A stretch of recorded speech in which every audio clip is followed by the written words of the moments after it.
Vous êtes dans la newsroom. Bonjour, je suis Edouard Escarona, vous écoutez Newsroom, le podcast des invités de la rédaction de Ouest France. Alors fermez les yeux un instant. Imaginez deux hommes, nus, vulnérables mais invincibles. Pas par la force, mais par l'audace. Oser marcher sans certitude, tendre la main sans garantie, vivre en foi, en l'humanité. Aujourd'hui, on va parler de dépouillement, pas seulement de vêtements, mais de tout ce qu'on enlève pour aller à l'essentiel. Deux voyageurs, deux rêveurs, deux frères d'âme sont avec moi, Nance et Moutz. Vous les connaissez dans Nu et culotté, cette émission qui fait du bien. Leur nouvel épisode sera diffusé en prime time sur France 2 le mardi 27 mai. Nance Thomasé, Guillaume Tisserand-Mouton, alias Moutz, ont sillonné les routes et les silences. Ils ont demandé l'hospitalité et offert bien plus en retour. Une présence rare, une confiance précieuse. Mais aujourd'hui, je veux les emmener ailleurs, pas par les chemins, mais entre les mots, là où on se déshabille autrement. Bonjour messieurs. Bonjour. Bonjour. Comment allez-vous ? Eh bien bien, moi je suis hyper touché de cette présentation. Je me suis senti vu comme rarement. Alors déjà parce que je vous aime beaucoup, ça c'est la première chose, et puis je regarde vos émissions depuis très longtemps, et quand je me suis plongé dans vos biographies respectives, je me suis dit mais il y a quand même un parcours assez dingo. J'ai face à moi deux ingénieurs, alors tout le monde ne le sait peut-être pas, diplômés de l'INSA de Toulouse, qui se sont rencontrés d'une drôle de façon. J'aimerais savoir, qu'est-ce qu'il y a de si attirant dans une course de poubelle ? Je crois qu'il y avait la graine de ce qu'on fait aujourd'hui, c'est-à-dire de la folie, de la liberté, de l'audace et l'envie d'expérimenter la vie, quoi. Et puis là, en l'occurrence, la course de poubelle dans laquelle on s'est rencontrés, c'est dans une soirée d'intégration à l'INSA. On avait un peu bu, et je crois que la différence avec aujourd'hui, c'est qu'on aime trouver l'ivresse autrement. Qu'est-ce qui vous a rapproché tout de suite ? Je crois une certaine découverte passionnée de l'absurde. Ça sert à rien en soi de faire une course de poubelle, mais on a vu qu'on avait ce goût-là de se lancer dans des délires. Donc ça a été cette première course de poubelle, puis d'autres petits voyages qu'on a fait comme ça. Et au-delà de rencontrer un ami, on a rencontré l'un et l'autre un frère de route. Et ça, on le sait aujourd'hui, c'est une chance de pouvoir, comme un couple qui se rencontre et qui va avancer dans la vie, peut-être avoir des enfants, bâtir une vie ensemble. C'est une succession de joies, de grandes réussites, mais c'est aussi une succession d'épreuves. Et on a eu cette chance avec Nance d'avoir cette même passion pour le voyage, pour le vagabondage, et d'oser traverser les différentes épreuves pour là, au bout de 20 ans, être encore là à sillonner les routes. Il y a des choses qui vous ont rapproché, vous l'avez dit, de l'art du vagabondage, dont on va parler abondamment, et puis aussi un amour de la nature, de l'écologie. C'est quelque chose qui vous a tout de suite rapproché aussi. Ouais, très vite. Moi, j'ai été touché par la rencontre avec Moutz parce que justement, c'était quelqu'un de très engagé. Il a monté, à peine arrivé à l'INSA, il a monté une asso, club écolo de l'INSA. Moi, j'étais bien branché là-dessus aussi. Et du coup, assez vite, on a commencé à faire des projets ensemble, à rêver non seulement de construire des maisons écologiques, mais aussi d'explorer une nouvelle manière de voyager, qui puisse mettre l'humain au cœur de l'expérience et qui ait une moindre empreinte écologique aussi. Alors, qu'est-ce que vous gardez des années INSA ? Moi, j'aimerais bien savoir, vous êtes tous les deux ingénieurs en génie civil, c'est ça ? Qu'est-ce que vous gardez de ces expériences ? Alors moi, ce que j'ai aimé particulièrement dans ce parcours-là, c'est que c'est une école qui nous a aidés à conserver notre curiosité. On avait des modules d'ouverture sur des sujets hyper divers et variés, comme par exemple l'œnologie. On avait même un partiel, on avait 3 vins à l'aveugle et il fallait déterminer le cépage, la vinification et donner un prix. J'avais trouvé ça chouette dans un endroit où on est là pour travailler une pensée, travailler des outils d'analyse, en même temps de garder de la place aussi pour des choses qui pouvaient nous passionner, le sport, la musique, le théâtre. Et à côté de ça, c'est une école aussi qui nous a invités à aller loin, à aller voir l'ailleurs, à aller s'intéresser aux gens, puisqu'on avait notamment une obligation, c'était dans le contrat, d'aller un minimum de 3 mois à l'étranger. Donc c'est aussi une école qui nous a invités à partir. Moi j'ai fait une année de césure où je suis parti entre ma 4e et ma 5e année pour justement partir voyager sur le continent américain. Et ça c'est une chance parce que ça a été dans un prolongement de nos enfances où on a eu la chance l'un et l'autre dans nos familles d'être encouragés à aller dehors, à aller rencontrer les gens. Et donc ça a permis de ne pas rompre cette chaîne de curiosité. Et pour toi ? Pareil. Non, moi, ce que j'ai bien aimé, c'est... je vais revenir à des souvenirs plus terre à terre, mais c'est vrai que moi, j'habitais à Grenoble et l'école d'ingénieur était à Toulouse. Et du coup, pour rentrer chez moi, si je voulais économiser un peu sur les quelques sous que me donnaient mes parents en argent de poche, je rentrais en stop. Et cette école d'ingénieur, ça a été aussi pour moi l'école du voyage au début. Tu vois, j'ai fait mes premières expériences, justement parce que ça laissait beaucoup de place à ça. Et c'est aussi les années colocation. Ce moment où j'ai appris à vivre avec d'autres personnes, la passion pour la relation, pour la curiosité, dans l'habitacle des voitures aussi quand je rentrais chez moi, plus qu'un moyen de transport pour aller d'un point A à un point B, c'était ce moment privilégié où on allait passer 1 heure, 2 heures avec un inconnu, à regarder dans la même direction, et avec du temps, la disponibilité pour se raconter. Et je vais faire dans ces années-là INSA, la découverte justement du voyage alternatif, de l'autostop et tout ça, qui va être les prémices de ce qui suivra après pour nous avec Moods. Ouais, alors vous avez en commun un diplôme, vous avez en commun une école, des rencontres, et très rapidement aussi le goût des voyages, vous l'avez dit. Donc vous êtes partis tous les deux, mais alors chacun de votre côté, aux Amériques, comme on dit, mais avec une volonté déjà de découvrir une façon de voyager autrement. Ouais, moi j'étais assez impliqué dans l'école d'ingénieur dans laquelle j'étais, sur vraiment m'engager à trouver une nouvelle manière de construire des bâtiments, des maisons, qui puissent honorer un peu les limites de notre planète. Et c'était un grand chantier, mais je trouve ça passionnant. Et une fois l'école d'ingénieur terminée, je me suis posé la même question, mais autour du voyage. Comment est-ce qu'on peut trouver une manière de voyager dans laquelle on puisse honorer la rencontre et quasiment sans argent, sans empreinte écologique. Et donc très rapidement, après mes études d'ingénieur, je suis parti faire le tour du monde. En tout cas, c'était le projet au début. Et l'idée, c'était de le faire sans avion. Et puis petit à petit, c'était de le faire avec un sac à dos léger. Et puis petit à petit, sans argent. Et puis un jour, je retrouve Moods. Et puis là, on se dit, bon, allons plus loin dans la démarche, quoi. Sans argent, sans sac à dos, sans vêtements. Toi, tu es parti aussi, tu as vu plein de pays. C'est ça, moi je suis parti, j'avais besoin de trouver des réponses à un phénomène en moi qui a trouvé un nom beaucoup plus tard, qui s'appelait l'éco-anxiété. J'étais hyper sensible sur les questions environnementales et en même temps j'avais trop peu de réponses face à moi.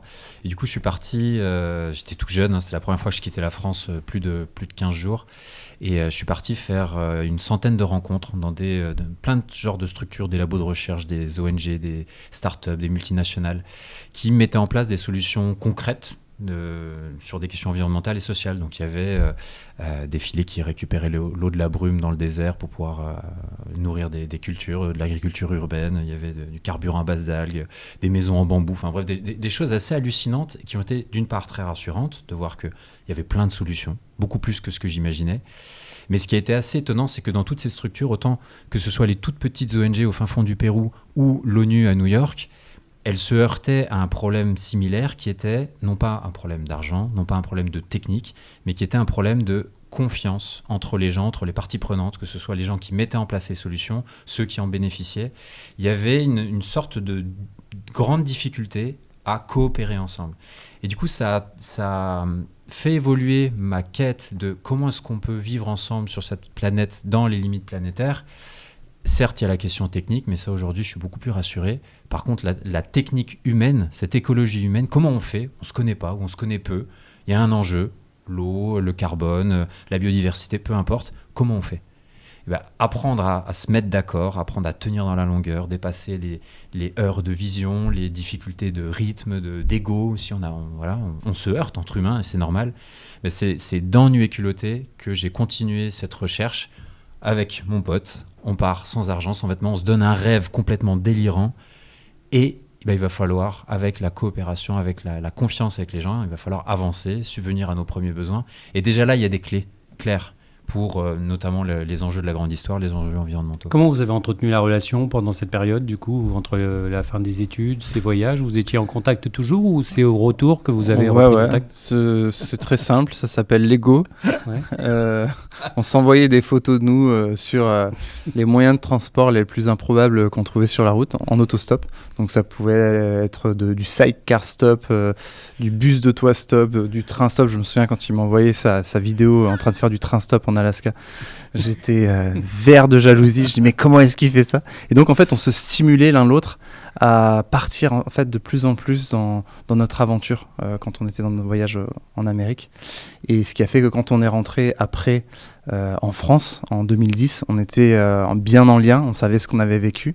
Et là on avait un désir énorme de faire une aventure en France, mais cette fois-ci localement autour de chez nous, quoi. Et vous avez écrit chacun un bouquin pour raconter votre expérience. Ouais, c'est ça, ouais. Alors moi c'était plutôt un guide de voyage que j'écris, mais pas sur une destination, sur comment cheminer mieux avec moins. Donc on va y répertorier 33 techniques pour se déplacer, pour se loger, pour se nourrir.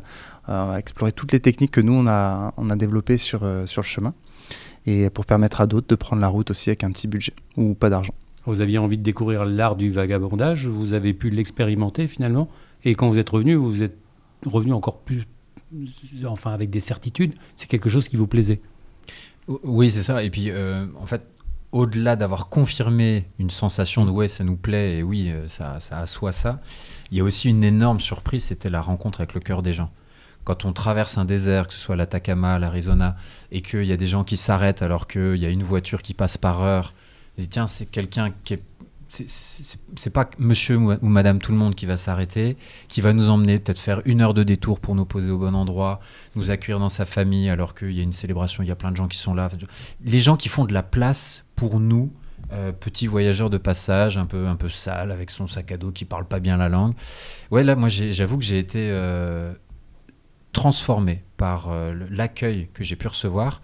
Et en même temps, avec cette légère amertume de « Ah oui, mais bon, ça, c'est parce que c'était le Guatemala, les gens, ils sont comme ça là-bas. Ah, mais au Brésil, les gens sont géniaux. Oh, non, mais le Canada, ils sont ouverts. » Et en rentrant en France, il y avait presque ce deuil anticipé de « Ah, mais oui, mais en France, les gens, ils sont râleurs.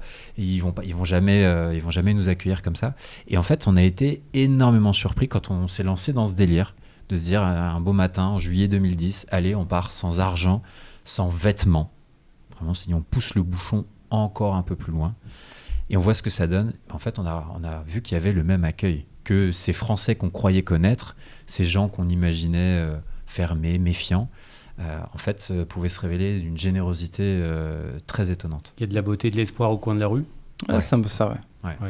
Et le concept que vous employez, une expression qui est très sympa, c'est cœur à cœur, ou ça, pareil, que ce soit au bout du monde ou au coin de la rue, on est capable d'installer cette relation. Ouais, non seulement on est capable, mais c'est une nécessité vitale quand on est sur la route. En fait, on n'a pas le choix que de provoquer l'empathie chez les gens, nous d'être curieux pour s'intéresser à l'histoire des gens, parce que sinon on dort dehors en fait. Vu que notre voyage et notre survie dépend de la générosité des gens, il faut que cette relation de cœur à cœur s'installe assez rapidement, cette confiance. Et l'art de du dialogue aussi. L'art du dialogue, voilà, c'est ça exactement. L'art du dialogue, l'art de l'écoute.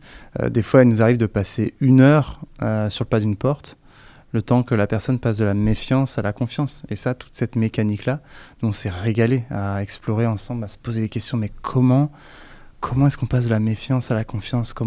Et très souvent, c'est très simple, hein, c'est de l'empathie. Et c'est de la disponibilité. Et le vagabond, il n'a pas de sous, mais il est millionnaire en disponibilité.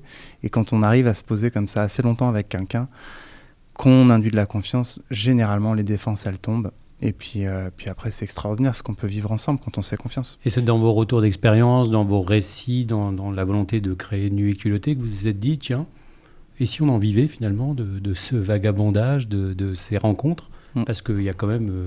une nécessité d'évoluer dans la vie. Comment vous vous êtes dit, tiens, et si on en faisait un métier de devenir vagabond professionnel? Ouais. D'être payé à voyager sans argent. En fait, ça n'a pas tant été un plan de bataille. Ça a vraiment été un élan naïf à partir d'une blague potage de tiens, ça te dit on part sans argent, sans vêtements, on voit ce que ça donne. Non mais la vie répond. Pour faire une vidéo au départ. Ouais, voilà, une vidéo donc pour faire la promotion du livre que Nance était en train d'écrire à ce moment-là, la Bible du grand voyageur. Et donc on fait ce premier voyage, on hallucine de voir la réaction des gens, de voir combien en fait ils se montrent à l'écoute, que notre délire qui était donc, dans ce premier voyage en 2010, donc de partir de la Drôme pour rejoindre Paris en décapotable rouge, en costard et de sortir en boîte. On avait vraiment l'icône de l'homme sauvage qui voulait rejoindre l'icône de l'homme mondain. Et on avait 5 jours pour faire ça. Et de voir l'accueil qu'on a reçu, on se dit, mais en fait, on a encore envie d'y goûter. On a envie de voir, tiens, est-ce que ça marcherait en hiver ? Est-ce que ça marcherait si on passait la première nuit dehors tout nu ? Est-ce que ça marche si on se donne un autre délire encore un peu plus fou ? Et de voir que ça prenait, au bout d'un moment, on s'est dit assez naturellement, non mais attends, c'est pas possible que ça ne se sache pas. Quand on voyait quand on lisait les journaux, qu'on voyait les nouvelles du monde, qui étaient plutôt d'une tonalité attristante, nous on avait l'impression de découvrir un monde parallèle dans lequel il y avait énormément d'espérance, dans lequel il y avait énormément de générosité, il y avait de l'écoute, il y avait des gens qui se faisaient confiance. On dit mais il faut que ça se sache. Et du coup je nous revois à Paris, là, après ce premier voyage, on a squatté un téléphone, je sais plus, dans un cybercafé, je sais plus, bref, un endroit dans une boutique. Et là, on a pris un bottin et on a appelé tous les canards. Alors, on n'a pas appelé Ouest France à l'époque, je crois pas. On avait appelé Le Parisien, on avait appelé RTL, puis on avait raconté cette histoire dingue. Vous vous rendez compte, on est parti tout nu, sans argent, et puis là, on a réussi à faire ci, ça. Il n'y a eu aucun écho. Bon. Et là, on a pris notre petite revanche en faisant cette vidéo. Et sur un élan, on s'est dit, tiens, et si on envoyait ça à une boîte de prod ? C'est vous qui avez choisi la boîte de prod Bonne Pioche ou c'est eux qui vous ont repéré ? Ah non, c'est nous. Alors, il faut savoir qu'on regardait pas la télé, nous, à l'époque. Et puis, on n'est pas réalisateur. À la base, on est ingénieur, donc on n'y connaissait que dalle. On a pris, comme tout le monde, Internet, tapé documentaire, voyage. On est tombé sur Antoine de Maximi avec J'irai dormir chez vous, Les Nouveaux Explorateurs. Tiens, c'est quoi la boîte de prod qui fait ça ? Bonne Pioche ? Ok. Et puis là, au culot, on les appelle. Puis on tombe sur la secrétaire qui nous dit oui, d'accord, qu'est-ce que je peux faire pour vous ? Alors on a un nouveau concept à vous proposer, c'est un peu comme J'irai dormir chez vous, mais simplement tout nu. Ah, tiens, on présentait hyper mal le truc. D'accord, fait ok, d'accord, ben faites un dossier puis on vous rappellera si ça nous intéresse. Donc on fait le dossier, on les rappelle dans la journée. Vous avez lu le dossier ? Ben non, en fait, on va attendre quelques semaines de voir si ça nous intéresse, on se réunira, on vous dira. Puis là, on se dit bon allez, on lance la vidéo et puis on voit ce que ça donne. On leur envoie la vidéo, on dit s'il vous plaît regardez juste cette vidéo. Le lendemain on avait un rendez-vous avec eux à Paris. Et puis après c'est devenu une grande histoire d'amour. Après on a rencontré toute l'équipe de France Télévisions. Ils ont carrément accroché avec les valeurs de sobriété heureuse et d'humanisme qu'on proposait.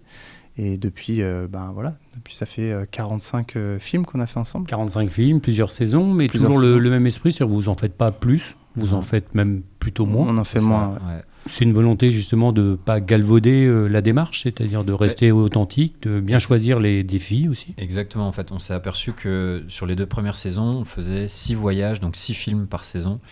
Et on a réalisé que si on voulait tenir ce rythme-là, il fallait rentrer dans une forme de mécanique presque industrielle, avec un peu toujours les mêmes questions, toujours les mêmes recettes. Et le vagabondage s'est bien chargé de nous montrer que si on voulait rentrer là-dedans, c'était possible, on allait perdre un peu de notre âme et un peu de notre cœur, et potentiellement la relation aussi, entre nous deux. Et puis avec nos proches. Oui, accessoirement. et donc là, on s'est aperçu que c'était important d'adapter le rythme pour rester dans cette fraîcheur, cette authenticité, au même titre que moi, j'adore manger, pour autant je ne ferai pas 8 repas par jour.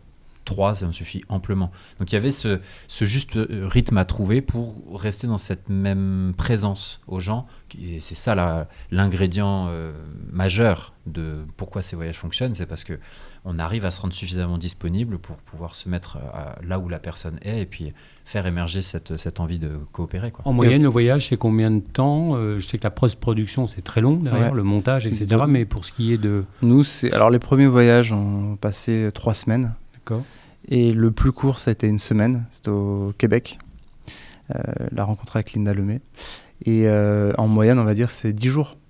Et vous ressortez comment de ces expériences ? Parce que vous avez des rencontres, on en parlera tout à l'heure, qui ne sont pas toujours légères, je dirais, avec des cas qui sont assez lourds. Est-ce que vous laissez des plumes, finalement, parfois ? Ça arrive. Dans le dernier, moi, j'ai laissé des plumes. Des fois, c'est un petit sacrifice, une rencontre. Parce qu'on va se décentrer, aller explorer le monde de l'autre. Parfois ça va nous bouleverser émotionnellement, c'est pour ça qu'il faut être préparé émotionnellement mais aussi physiquement parce que finalement c'est le corps qui prend les émotions et quand on rentre en empathie avec quelqu'un c'est avec notre corps qu'on ressent des sensations, des choses, donc on peut être bouleversé et et en même temps c'est inspirant, c'est aussi notre moteur. À chaque fois qu'on fait une rencontre comme ça, l'authenticité qu'il y a dans ces voyages, c'est une source de vitalité extraordinaire. Ouais, vous parlez souvent de saut dans le vide, de vulnérabilité choisie. En quoi ça vous transforme, ce programme ? Est-ce que ça vous a changé foncièrement ? Vous êtes toujours les mêmes que quand vous étiez étudiant ou ça vous a vraiment changé ? À la fois, on est toujours les mêmes, et en même temps, j'ai l'impression que ça nous a aidé aussi à se révéler à nous-mêmes, dans le sens que ces voyages, on a eu la chance de trouver le bon rythme pour que ça reste des expériences initiatiques. C'est-à-dire que oui, bien sûr, c'est devenu un métier de réaliser des films sur ces aventures. Même vagabonder, on a aguerri des techniques qui font qu'aujourd'hui, on est bien en confiance de pouvoir se dépatouiller d'un paquet de situations. Mais néanmoins, ça reste de l'inconnu. C'est-à-dire qu'il n'y a pas d'équipe derrière nous, on n'est vraiment que tous les deux. Si on se plante à un endroit, on assume. On s'est retrouvé une fois en Corse avec un couteau sous la gorge, quelqu'un qui avait bu dans une situation hyper dangereuse. Voilà, on est là, il n'y a pas de plan B, quoi. Donc dans ces situations, ça nous demande de retrouver un ancrage profond, et c'est en ça que c'est profondément initiatique. C'est-à-dire qu'on ne va pas au boulot, on va vraiment apprendre. La vie, c'est une école. Et nous, dans le vagabondage, on y a développé un certain nombre de techniques pour pouvoir naviguer avec de plus en plus d'aisance. Alors, il y a une obligation, c'est de faire confiance à l'autre dans votre programme. Est-ce que ça, finalement, c'est pas à contre-courant de la société dans laquelle on vit aujourd'hui ? C'est-à-dire, est-ce qu'on est encore capable d'ouvrir des portes ? Est-ce qu'on est encore capable de parler à un inconnu ? Ça, c'est quelque chose qui a toujours été central dans votre démarche. Et forcément, à partir du moment où je demande presque de l'aide, je suis obligé de faire confiance dans les personnes que je croise. Ouais. Alors oui, c'est vrai qu'à un certain niveau, c'est à contre-courant de la société dans laquelle on vit aujourd'hui. Et en même temps, à un autre niveau, la confiance, je crois qu'elle est aussi essentielle aujourd'hui. Regarde, quand il y a un président qui fait des annonces déstabilisantes, qui abîment la confiance, on voit bien ça a un impact directement sur l'économie, sur la géopolitique. Et je pense que la confiance, c'est un ingrédient absolument nécessaire pour vivre ensemble. Simplement, nous, on le voit vraiment à une échelle microscopique, parce que si on n'a pas la confiance avec la personne qu'on rencontre, comme je disais tout à l'heure, on ne peut pas voyager. Pareil, l'argent, c'est une manière d'échanger avec les gens. Nous, on n'a pas d'argent, donc il faut qu'on trouve des petits subterfuges, le cadeau, le petit boulot, le service, l'écoute aussi, c'est une manière de... La cuisine. Et en fait, on se rend compte qu'on est absolument interdépendants les uns les autres. Mais simplement, quand on est dans nos vies sédentaires, on utilise l'argent, on se rend un peu moins compte, parce qu'on peut rester derrière l'ordi, commander sur un site internet quelque chose qui arrive à la maison sans qu'on ait rien à faire. Mais quand on n'a pas d'argent, on est obligé de voir l'importance des relations et donc l'importance de la confiance. Et ça, c'est primordial en voyage. C'est une expérience qui continue de nous inviter à comprendre comment cette fameuse confiance, elle fonctionne. Et alors, on n'a pas trouvé de recette. Par contre, on a clairement identifié des ingrédients. Tu parlais de vulnérabilité, il y en a un qui est très fort, c'est d'épouser notre vulnérabilité. Vraiment dans le sens de... Comme on épouse quelqu'un dans un mariage, de faire corps avec, de prendre ce qui est beau dedans et puis de prendre aussi ce qui est un peu moins beau. Et ça nous a fait faire un sacré travail personnel l'un et l'autre sur les endroits où on pouvait avoir honte de nous-mêmes, où on pouvait se sentir insuffisant. Je pense par exemple au rapport à la faim. Moi j'ai grandi dans une culture dans laquelle il faut être autosuffisant, il faut être fort, et donc quand on a un petit manque, on va plutôt avoir tendance à le cacher. Alors ça va être t'as faim ? Non, ça va. Puis au moment d'aller se coucher, je suis tenté de réouvrir le frigo et puis d'aller piquer un bout de pain, quoi. Il n'y a pas de pain dans le frigo, mais d'aller manger un petit truc en loose day. Et là ça nous demande d'assumer, parce que bien sûr ça c'est quelque chose qu'on s'est toujours interdit, mais d'aller assumer je suis fatigué, j'ai faim, j'ai peur. Je me sens petit à côté de toi. Je pense à mon ami qui est brillant et qui prend une guitare, il nous fait un show de dingue. Moi, combien de fois j'ai pu me sentir tout petit à côté de lui et me sentir honteux et jaloux de devoir accoucher de ça et assumer en fait cette part de vulnérabilité. Ça a été clairement un prérequis pour pouvoir rentrer en empathie entre nous, mais aussi avec les gens. Et c'est ça qui a notamment généré de la magie dans les rencontres, c'est que les gens voient bien qu'on est parti tout nu, c'est volontaire, on n'a pas perdu un pari, on ne s'est pas retrouvé là par accident. Mais le fait, nous, de se retrouver dans cette vulnérabilité choisie et de plus en plus assumée, ça ouvre la porte à ce que les gens puissent faire de même. Il y a une sorte d'effet miroir assez fascinant où, naturellement, les gens se mettent aussi à parler de certaines périodes de leur vie, de certaines expériences. D'ailleurs, combien de fois on a pu nous dire « Mais ça, les gars, je vous parle de ça, mais ma femme n'est pas au courant, j'en ai jamais parlé à mes enfants. » Des choses très intimes qui sortent des tiroirs. Et les vrais héros de la vie, c'est finalement des gens ordinaires. C'est-à-dire que vous avez des gens... Alors, c'est vrai que c'est assez étonnant, mais vous rencontrez souvent des gens cabossés par la vie aussi, qui ont des passés avec des choses lourdes, et on a l'impression que vous installez une forme de confiance, là encore, qui leur permet finalement de se confier. Et c'est pas facile de se confier quand on sait qu'on est filmé, quand on sait qu'on parle à des inconnus. Mais comment vous tombez sur ces gens, en fait? On finit par se demander, mais vous les castez ou c'est le hasard des rencontres qui fait que vous avez des profils qui se confient? Ouais, merci déjà de rappeler que les vrais héros dans ces voyages, c'est les gens qui osent ouvrir leurs portes. Parce que se mettre comme ça à poil et sans argent, c'est une chose. Inviter chez soi 2 mecs qui sont partis sans thune, qui vont réaliser un rêve un peu loufoque et qui rentrent chez nous avec des caméras, quelle audace! À une époque, encore une fois, on a plutôt tendance à verrouiller les portes. Ouais. Donc merci de nommer ça. Moi, j'ai une énorme gratitude. Là. Depuis le début de ces voyages, en 2010, on en est à peu près à 3000 rencontres et 600 nuits environ passées chez l'habitant. Donc, sur ces 600 nuits passées chez l'habitant, il y en a environ 15 qu'on a passées dehors. Donc, ça fait un ratio même pas de 3% d'échecs. C'est quand même une très très bonne nouvelle sur la santé de notre société, en tout cas celle qu'on a trouvée sur notre chemin. Et puis après, oui, les gens, ils vont se confier. Alors, moi, j'ai tendance à penser qu'on a tous des boss. Quand on regarde un peu notre histoire, on est tous un peu cabossés. Alors, plus ou moins, mais qui n'a pas rencontré à un moment donné dans sa vie mais c'est pas une volonté de la production d'écarter les gens qui n'auraient pas de problème. C'est vraiment c'est le hasard, quoi. C'est le hasard. Ah non, mais la production... elle n'a pas d'impact en fait sur le tournage parce qu'il n'y a que nous en fait.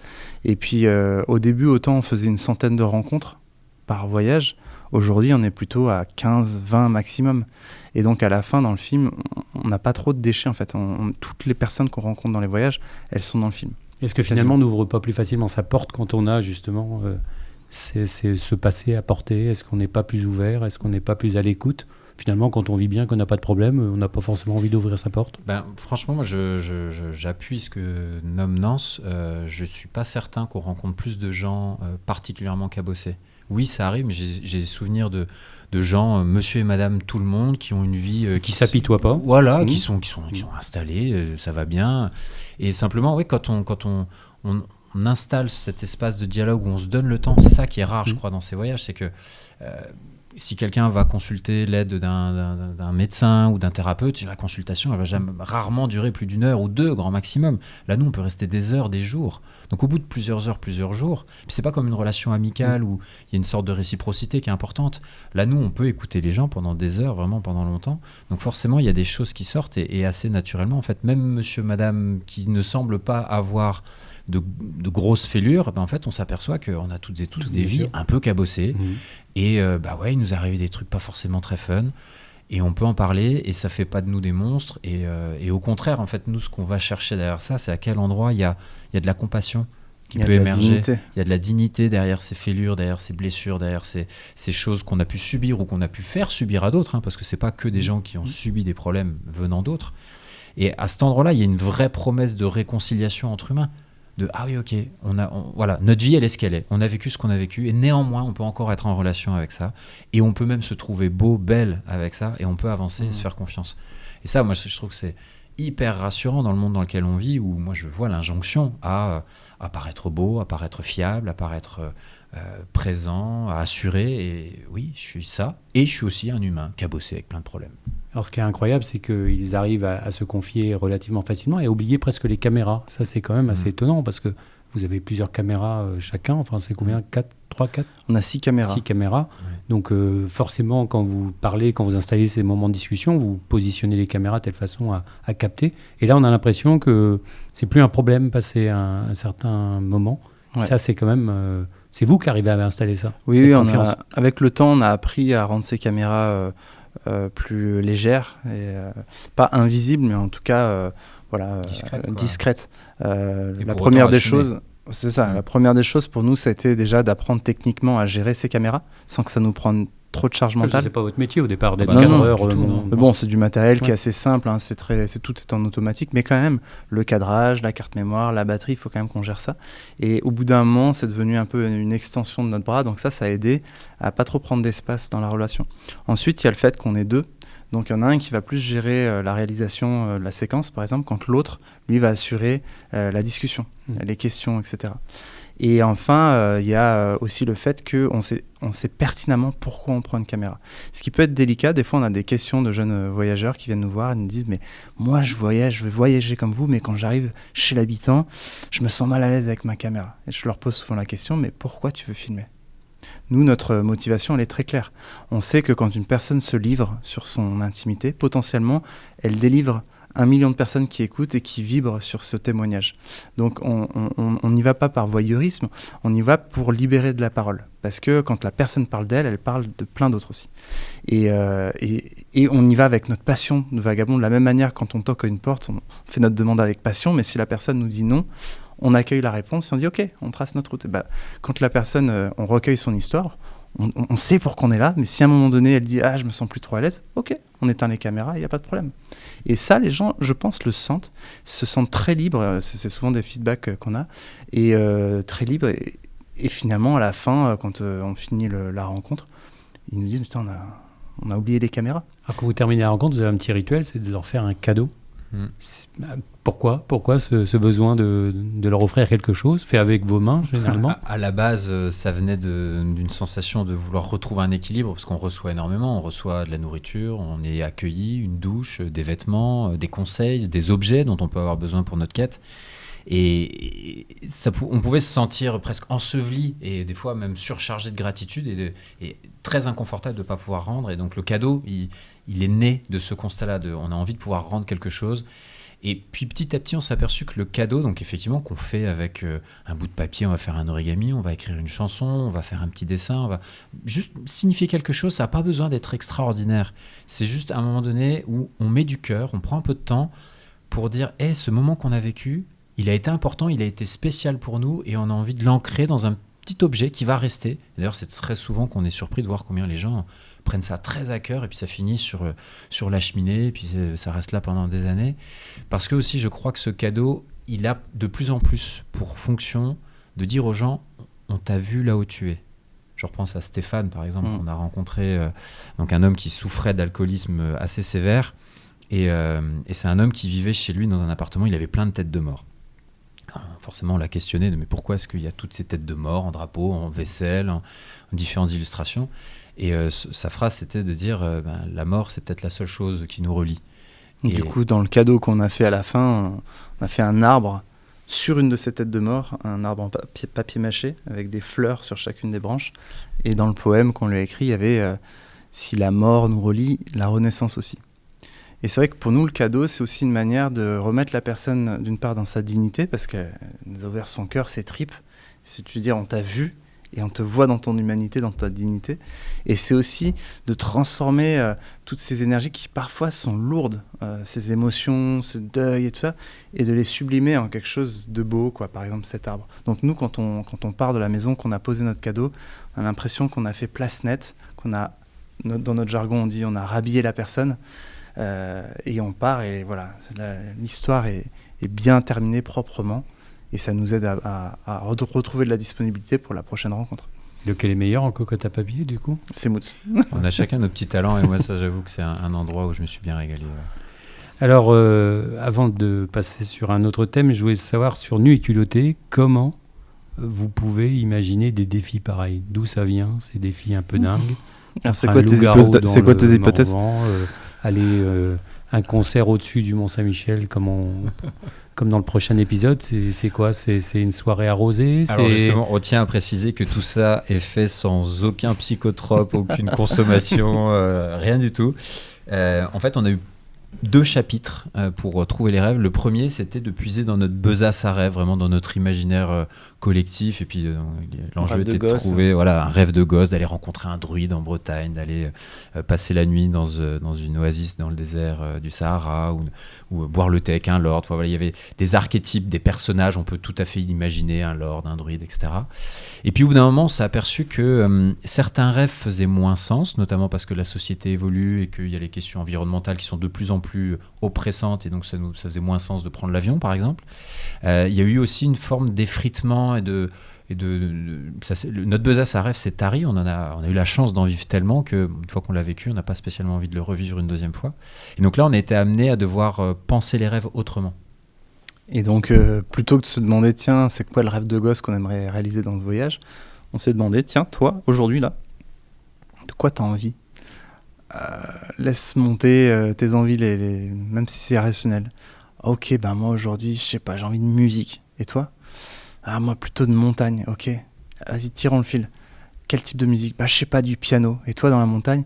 Bah, je sais pas, de la neige, un glacier. Si on irait organiser un concert de piano au pied d'un glacier. Donc on était vraiment à laisser émerger le rêve à partir de nos sensations corporelles.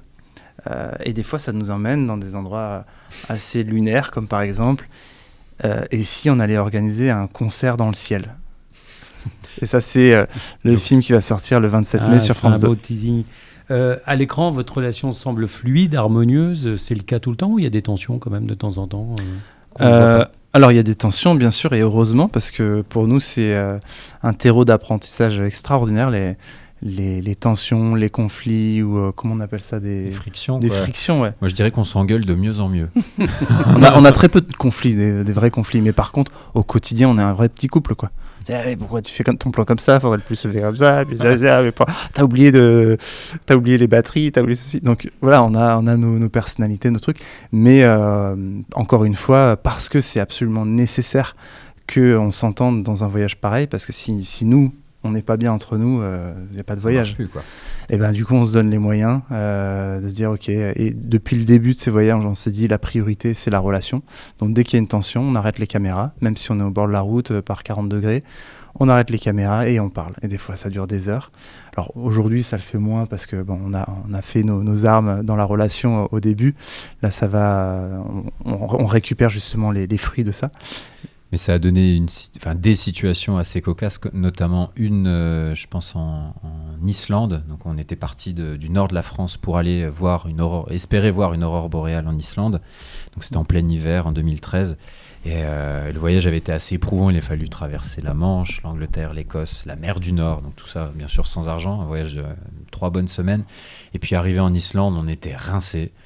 Et on trouve un spot idéal, pas de pollution lumineuse, dans une carcasse d'avion dans le sud du pays. Et là, malheureusement, la météo tourne et il commence à pleuvoir. Donc on se réfugie dans la carcasse d'avion. Et puis alors là, le moindre truc fait péter la relation. Et là, on s'engueule comme du poisson pourri. On avait juste envie d'être à 10 000 km l'un de l'autre. Le truc, c'est qu'il faisait peut-être moins 1 degré, 0, 1 degré. Et on avait une couverture pour 2. Bah là, il n'y a pas le choix. De rapprocher. Bah ouais. Le seul radiateur à des kilomètres à la ronde, c'est ton pote. Et il y a une seule. Je peux me coller contre toi, mais tu m'énerves.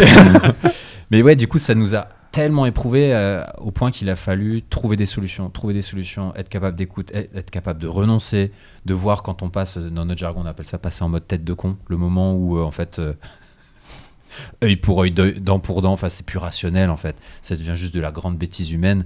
Moi ça me donne de la compréhension pour à d'autres échelles ce qu'on peut voir entre des pays, entre des grandes entreprises, entre des gens, dire bah ouais en fait à un moment donné l'ego il vient tellement nous chercher qu'on devient bête et on prend des actions qui sont pas sensées, et ces voyages nous ramènent à un endroit d'un choix assez simple, c'est tu vas avoir raison ou tu vas être heureux. Et parfois, il faut lâcher le fait d'avoir raison et puis se rendre compte qu'en fait, une espèce de voie du milieu qui est entre les deux. Et là, ça a été un tournant dans notre relation de réaliser que quand il y avait une friction, souvent, l'un et l'autre, on tenait une polarité. Souvent, il y en a un qui tient à la sécurité quand l'autre tient à la liberté, ou il y en a un qui tient à l'authenticité quand l'autre tient la spontanéité. Et que quand on arrive à traduire, non mais on va aller à droite, non on va aller à gauche. En fait, droite et gauche, ça veut dire à gauche c'est l'hébergement d'abord et droite c'est le délire de monter je sais pas où d'abord. Quand on arrive à descendre d'un niveau dans, ok, qu'est-ce que tu défends ? Ok, tu défends la liberté, ok, moi je défends la sécurité. En fait, on a tous les deux besoin de liberté et de sécurité. Et en descendant à ce niveau-là, là on est beaucoup plus capable de créativité, soit de lâcher l'idée qu'on avait, soit même d'en trouver encore une autre, et en fait de fonctionner à nouveau ensemble et non plus l'un contre l'autre. En fait, c'est un espèce de pacte, on l'a jamais vraiment explicité, mais on sait que dès qu'on se met à poil, on a une solidarité entre nous, de plus en plus grande maintenant, où les succès de l'un sont les succès de l'autre, les défaites de l'un sont les défaites de l'autre. Vous êtes liés. On est liés en fait. Donc il y a Nance et Moods, bien sûr, deux entités, deux individus, mais il y a Nance et Moods qui est aussi un système. Moods va avoir certains voyants, moi je vais en avoir certains autres, et donc on doit composer avec les voyants des uns des autres. Sinon, c'est pas possible. Si on commence à tirer la couverture chacun de notre côté, on n'avance pas très loin, quoi. Alors, il y a quelque chose qui vous lie, vous l'avez dit en introduction, c'est la conscience environnementale. Et ce qui est intéressant dans votre programme, parce qu'on voit bien que sur ces questions, la notion de récit est pas simple à appréhender. Vous avez parlé d'éco-anxiété, c'est que dans votre programme, on arrive à parler d'écologie sans aborder la question, c'est-à-dire qu'elle est tout au long de l'épisode présente par la vision qu'on a de la nature, par votre rapport à la nature aussi. Ça, c'était une volonté justement de ne pas avoir besoin de parler d'écologie pour voir que c'était un programme engagé sur l'environnement. Ouais, on avait... alors au début, on ne l'a pas conscientisé, mais au fur et à mesure, on s'est rendu compte de ce qu'on était en train de produire comme film.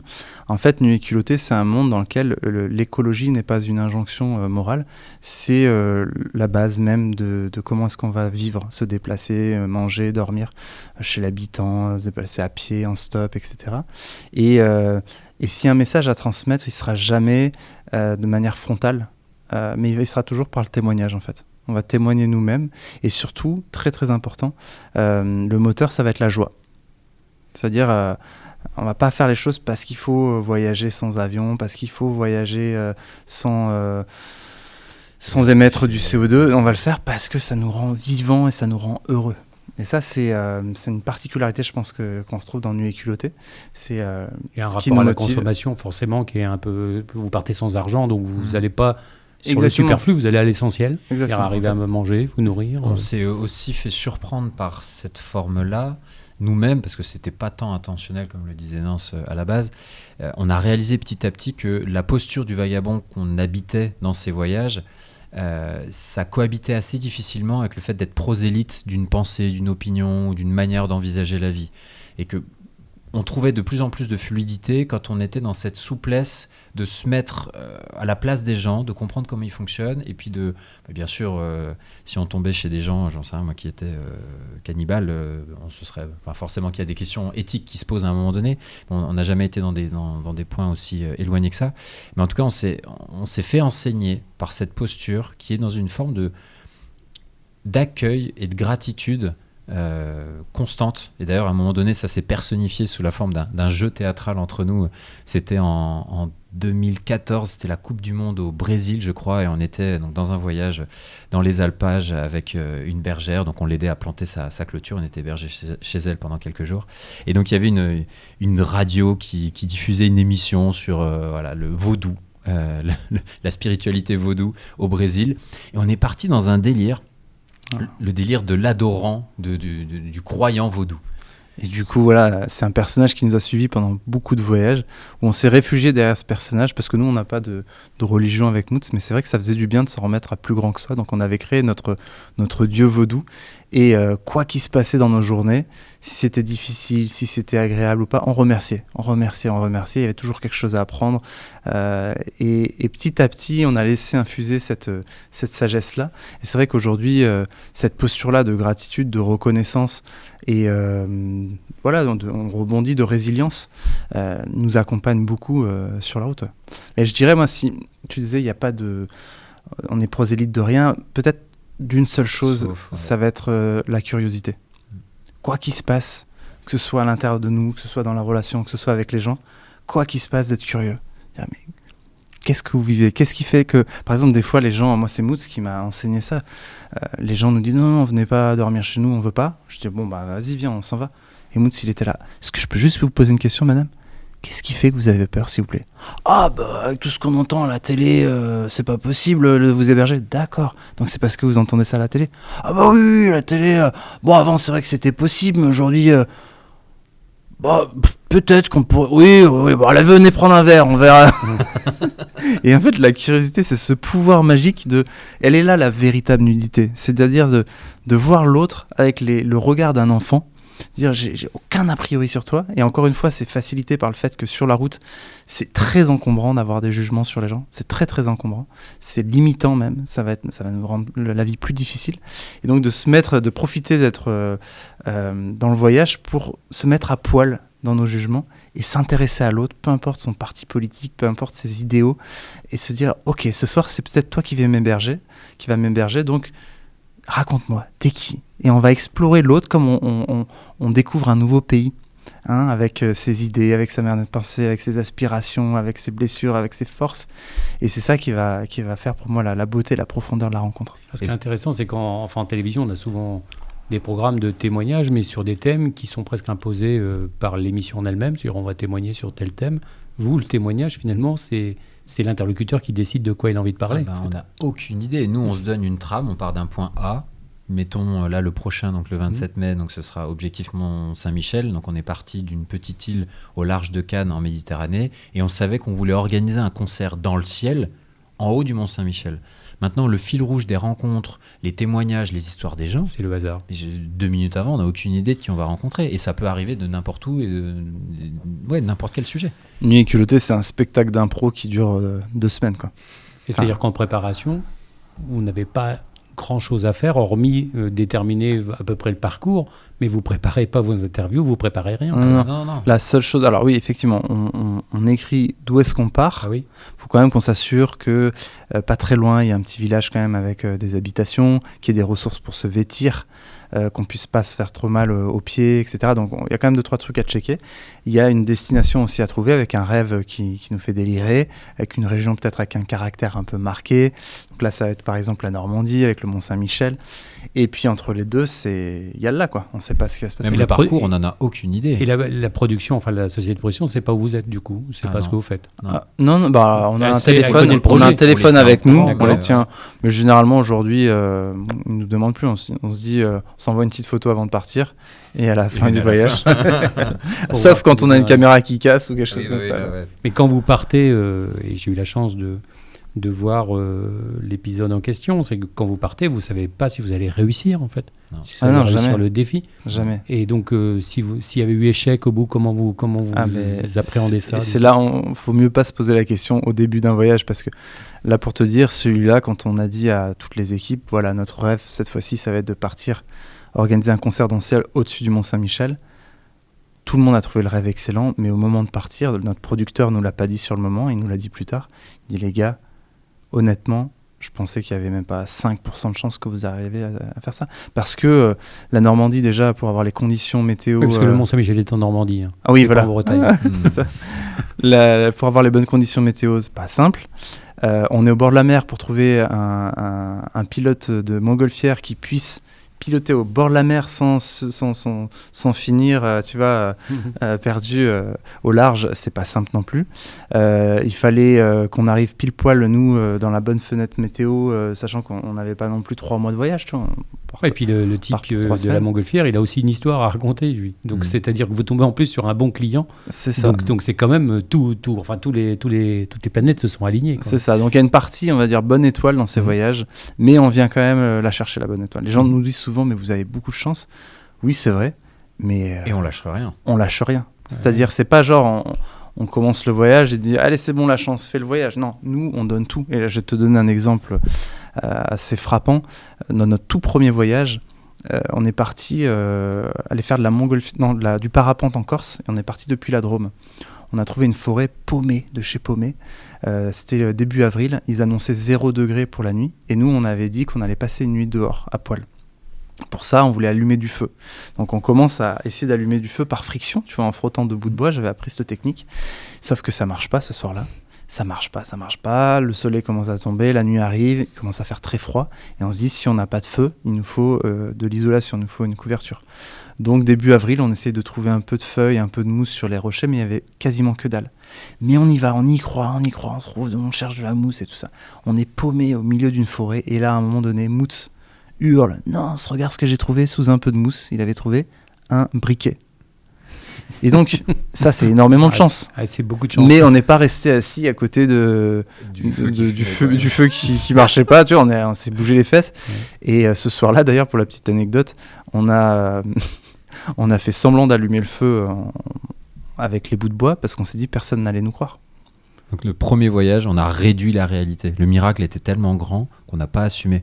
Après coup, on l'a bien sûr assumé, tu vois, dans ce genre de moment ou dans les conférences qu'on donne, mais c'était tellement surprenant, au milieu de nulle part, de trouver un briquet. On s'est dit, Parce qu'on pourrait croire que c'est la production ou qu'il Ouais, a mis ou là même pour même, les en fait, arranger, pour pas qu'ils crèvent de froid. mais même la production, on leur a pas dit. Ils disent non mais les gars, vous avez mis le briquet avant. Tu vois, on s'est dit mais en fait on était tous les deux avec notre miracle là. Donc la chance elle est bien là, mais il faut la provoquer. Ça, c'est vraiment l'enseignement de ce voyage. Alors on est à Rennes aujourd'hui, au siège de Ouest France. Vous passez à Rennes dans cet épisode et vous allez rue de la Soif, comme par hasard.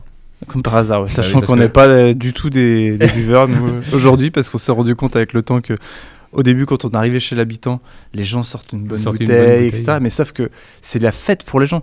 Mais c'est tous les soirs la fête, en fait, pour nous, du coup. Vous prenez 15 kilos? Non, quand même pas. Ah bah oui, moi, il y a eu des voyages là où, la santé suivait pas. Et comme le dit l'adage, qui veut voyager loin ménage sa monture. Donc on a dû réajuster 2-3 petites choses, notamment les consommations d'alcool. Donc rue de la Soif, pour nous, ça a été surtout essayer de trouver des gens qui n'étaient pas trop bourrés pour nous héberger le soir. Et finalement, on a rencontré un jeune adorable qui nous a invités chez lui. Et l'opéra, ouais. Et là, on laissera les gens découvrir. Effectivement. Et c'est vrai que c'était un épisode qu'on aura la chance de voir, je rappelle, le 27 mai.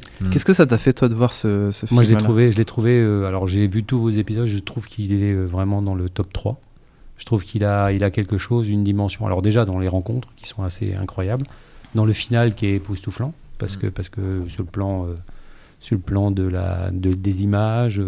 je sais plus son prénom, qui était terrorisé par le vertige, Ghislain, qui était complètement tétanisé, les cantatrices, enfin je veux pas spoiler, mais non, c'était un très très bel épisode. Et en plus, vous aurez la chance, je le rappelle, d'être en prime time sur France 2. Je pense qu'il y a plein de gens qui vont vous découvrir ce soir-là et qui vont aller revoir en replay les épisodes d'avant, parce que c'est aussi comme ça qu'on vous découvre.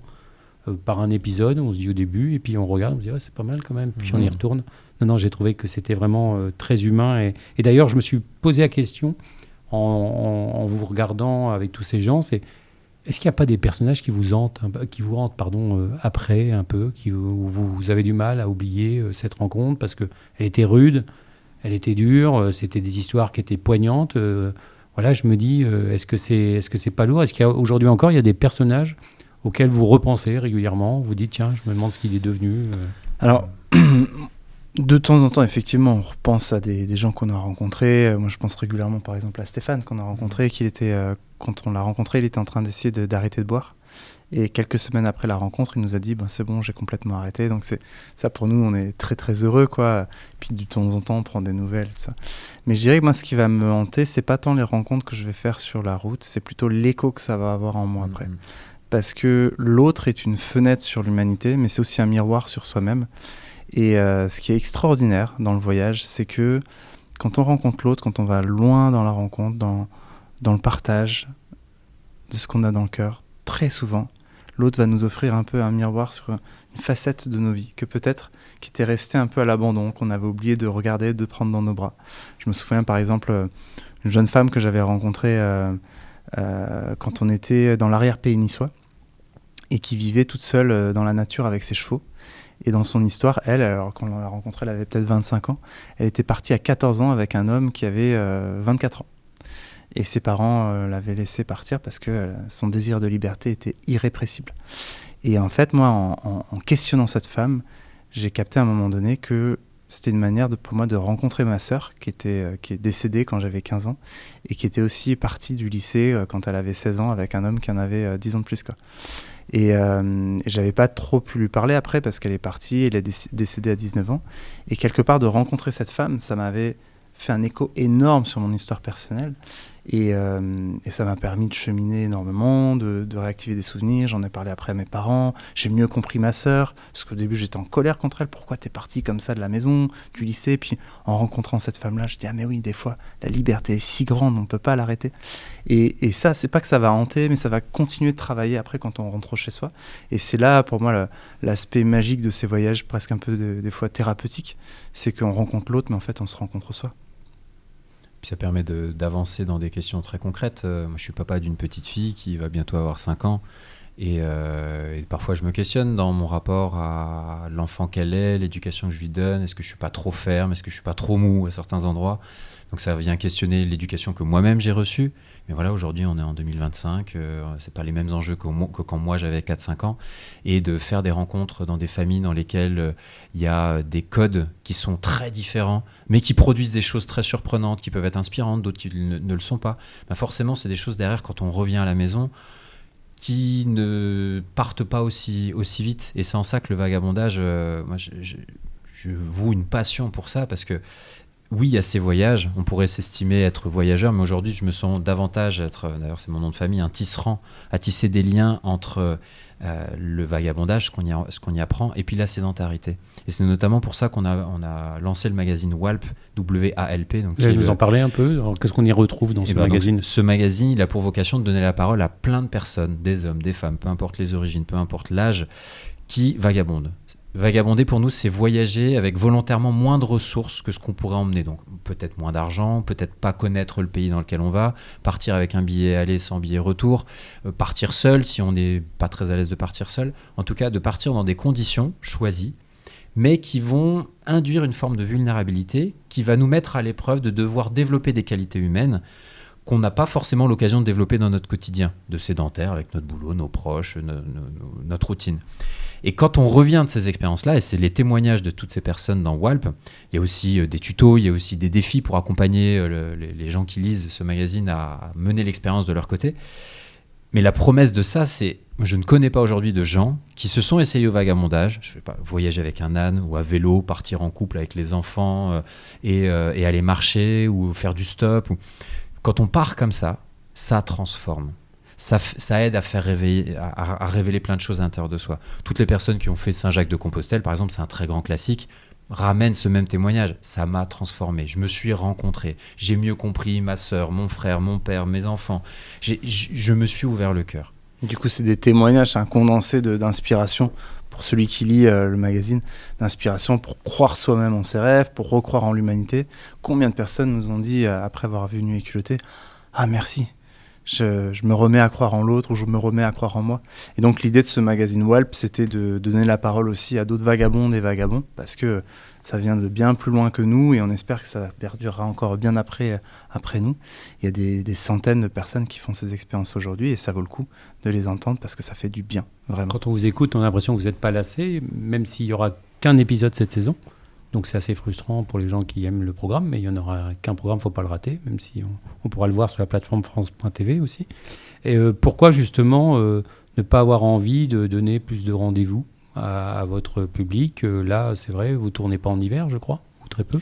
On a beaucoup tourné en hiver, et là, ce n'est pas des conditions de météo, mais c'est vraiment cette question d'équilibre entre ces voyages dans lesquels on a vraiment envie de pouvoir être pleinement présent, et l'engagement qu'on a pris sans jamais vraiment se le dire entre nous avec Nance, mais c'est que si on fait ces voyages, il faut que ce soit initiatique et que ce soit fait avec le cœur. Il y a un moment où vous en aurez marre, vous pensez? Bah oui, je pense qu'il y a des chapitres. Nécessairement, il y a une fin. Après, il y a des saisons, tu vois. Moi, je sais qu'à une époque, on voyageait, comme on disait, 6 voyages par an. Là, on se sent dans une phase où on a eu besoin de faire moins de voyages par an. Par contre, c'est des voyages plus longs et qui nous demandent aussi, parce qu'on voyage, on fait moins de rencontres, mais on fait des rencontres plus profondes. On a besoin de plus de temps derrière pour décanter, digérer tout ça. Donc, notre passion du voyage reste là. Simplement, on voyage différemment. Et d'une année sur l'autre, on ne sait jamais comment ça va évoluer. Et peut-être un Nu et culotté féminin, un jour. Peut-être. On ne dira pas plus. Il y a une femme qui est essentielle dans vos aventures. Elle est hors champ. C'est Charlène Gravel. Elle vous accompagne depuis longtemps. Un mot sur elle? Tout début. Charlène, qui est donc la co-réalisatrice et monteuse de la plupart des films. Il y a aussi Benjamin dans l'histoire. Donc c'est vraiment, on est un quatuor tous les quatre. Benjamin Quadic. Voilà, Benjamin Quadic avec qui. C'est un nom breton, ça? Eh oui. Et donc, quand nous, on fait nos voyages, on ramène nos images, on les confie à Charlène et ou Benjamin, qui donc vont tout regarder, tout, dans le moindre détail, et ensuite faire un plan de montage, commencer à constituer le film, puis ensuite on en parle sur des questions essentielles de rythme, de choix de séquence, et de quelle personne on va garder dans le film. Et oui, sans la sensibilité de Charlène et de Benjamin, Nu et culotté ne serait pas ce que la série qu'elle est devenue. Le fait que France 2 ait eu envie de porter le programme sur son antenne, ça vous fait quoi? Ça vous rend fier? Ça vous impressionne? Honnêtement, au début, pour nous, c'était plutôt une mauvaise nouvelle parce que on se disait, mince, plus le film va être vu, pour nous, plus ça va être difficile de voyager en France après. De manière incognito. C'est ça. Mais d'un point de vue du réalisateur et puis de l'équipe qu'on est avec Bonne Pioche et puis toute l'équipe à France Télé, c'est une super bonne nouvelle. C'est une consécration. C'est-à-dire 12 ans de voyage nuit culotté sur France 5 qui était déjà extraordinaire. Quelle belle opportunité on a eue. Et puis là, d'aller dans la grande salle, France 2, c'est important ce que tu dis. Quand vous êtes reconnu, vous évitez de... Souvent, vous éteignez la caméra et vous passez à d'autres personnes. C'est-à-dire que vous n'avez pas envie forcément d'aller chez des gens qui ont envie de passer à la télé. Ça. Disons que la promesse, c'est qu'est-ce qui se passe quand deux inconnus se rencontrent. Si c'est des gens qui reconnaissent quelqu'un qui passe à la télé, c'est pas la même promesse. Et d'ailleurs, généralement, on refuse de dormir chez l'habitant quand les gens nous reconnaissent. Et à tel point qu'il n'y a pas longtemps, on a passé une nuit dehors à Cannes, non pas parce qu'on a trouvé personne qui voulait nous héberger, mais parce qu'on a trouvé personne qui ne nous reconnaissait pas. Ouais. Vous êtes très connu sur la Côte d'Azur. Voilà, peut-être. On s'y est pris un peu trop tard. Oui, aussi, ça aide pas. Merci à vous deux. Nu et culotté, destination le Mont-Saint-Michel, c'est le mardi 27 mai sur France 2 et quelques jours avant, je crois, sur France.tv. Merci pour ce moment suspendu. Merci à vous deux. Et puis au plaisir de se revoir ici ou ailleurs. Avec à bientôt. Merci pour l'accueil.